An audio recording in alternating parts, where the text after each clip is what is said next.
TVS has the X, and we've been riding it at TVS's racetrack here in Hosur. And here's what the scooter has to offer. The TVS X is built around a twin-spar aluminum frame similar to what you see on high-end motorcycles. TVS has given the scooter telescopic front forks and an offset rear suspension focused on distributing the weight for better handling, which we will get to in a bit.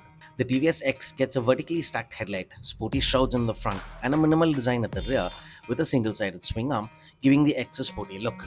TVS X uses a 4.4 kWh battery pack that allows the scooter to accelerate from 0 to 40 km an hour in 2.6 seconds, on par with its rivals. Moving on, the biggest highlight of the X is the 10.25-inch infotainment system. Yes, you heard that right.